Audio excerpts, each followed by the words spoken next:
This organization is special. It means so much to so many people.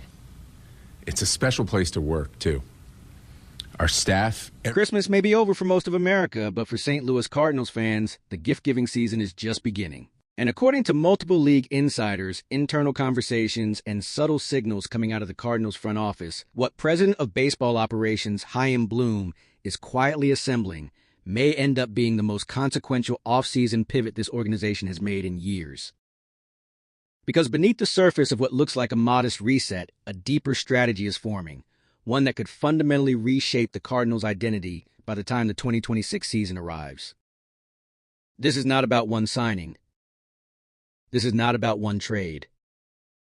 This is about philosophy, roster balance, and a front office that believes the Cardinals have drifted too far from what once made them elite. And it starts with one uncomfortable truth. The Cardinals cannot hit for power. Not now.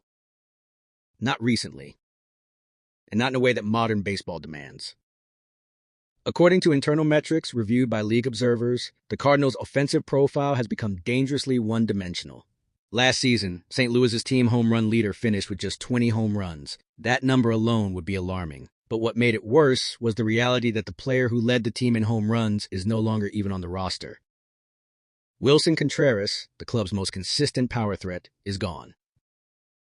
And with him went the last reliable source of right-handed thunder in the middle of the lineup. When executives across the league examine the Cardinals' roster now, they see something troubling. A sea of left-handed hitters. From the Major League roster to AAA to the high minors pipeline, left-handed bats dominate nearly every position group. Nolan Gorman, J.J. Weatherholt, Lars Nootbaar, Victor Scott II, Jimmy Crooks, Brian Ramos, Chase Davis, Cesar Prieto, Nathan Church. Different roles. Different ceilings. Same swing side. Internally, Cardinals analysts have flagged this as a strategic vulnerability, not a coincidence. In today's game, bullpen specialization is ruthless. Opposing managers live for late innings where they can unleash power left-handers with wipeout sliders against left-heavy lineups. And St. Louis has become an easy target. Against left-handed pitching last season, the Cardinals ranked near the bottom of the National League in OPS, slugging percentage, and extra base hits. When games tightened late, opposing teams barely had to think. They knew exactly which relievers to deploy. There is one exception. Ivan Herrera.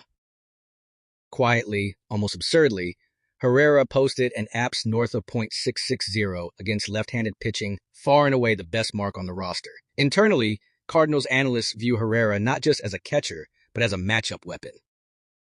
But no front office builds an offense around a single catcher. Which brings us to the pivot. Right before Christmas, while most organizations were winding down, Chaim Bloom made something clear during internal meetings and later hinted publicly. The Cardinals are aggressively pursuing right-handed power, preferably in the outfield, preferably through short-term flexibility rather than long-term obligation. This is not accidental language. Bloom has spent his career avoiding rigid commitments when organizational timelines are uncertain, and for St. Louis, the timeline is still being written. Despite what fans may hope, the Cardinals are not one superstar away. The pitching remains unstable, the bullpen remains volatile, the development curve of their young core is promising, but incomplete. So instead of chasing splash, Bloom is targeting leverage.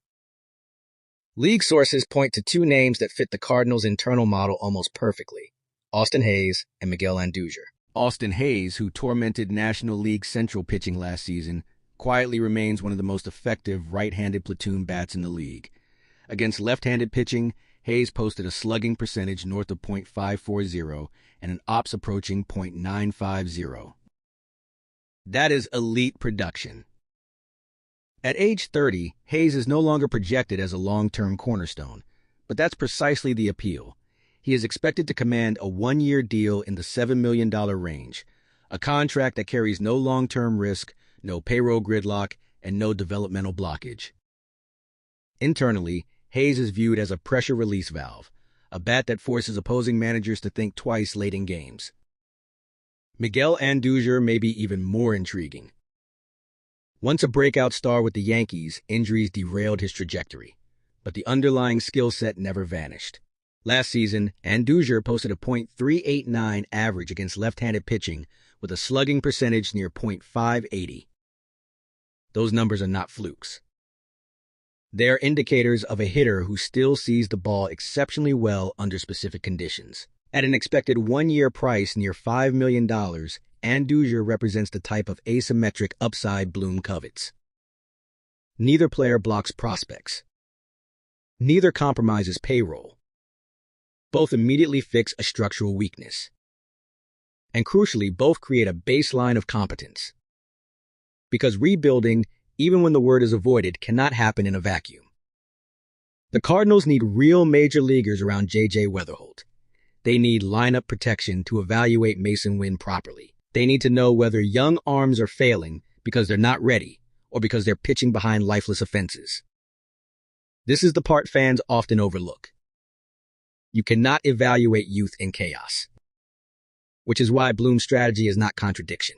It is sequencing. And then there's the name that set Cardinals Twitter on fire. Bo Bichette. Unlikely, expensive, almost certainly unattainable.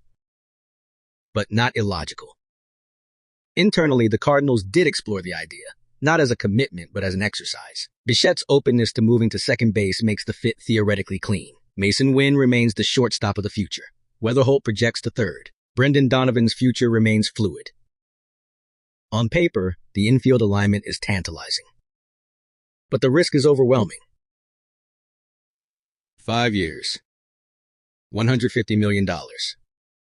No pitching solution attached. Bloom's comments at his introductory press conference were telling. He spoke of boldness, but also of avoiding short-term sacrifices that compromise long-term goals. A massive commitment to Bichette would violate that principle. Because the Cardinals' biggest obstacle is not offense alone. It is pitching depth. And that brings us back to Bloom's core philosophy, the one he refined in Tampa Bay, reinforced in Boston, and now aims to rebuild in St. Louis. Development first. Flexibility always. No fear of being different. Bloom has spent the last year rebuilding the Cardinals' minor league infrastructure, quietly prioritizing pitching development in a system that once defined the industry standard. And now, for the first time, the roster decisions are aligning with that vision. Short-term right-handed bats. Financial patience. Developmental runway. This is not a teardown. It is not a surrender. It is a controlled reset designed to restore balance. The Cardinals are not trying to win headlines. They're trying to rebuild leverage. And by the time 2026 arrives, the shape of this roster and the identity of this franchise may look very different from what fans expect today. Whether that patience pays off remains the unanswered question. But one thing is certain. Chaim Bloom is not drifting. He is building deliberately, quietly, and without apology. And the next move may tell us just how far he's willing to go.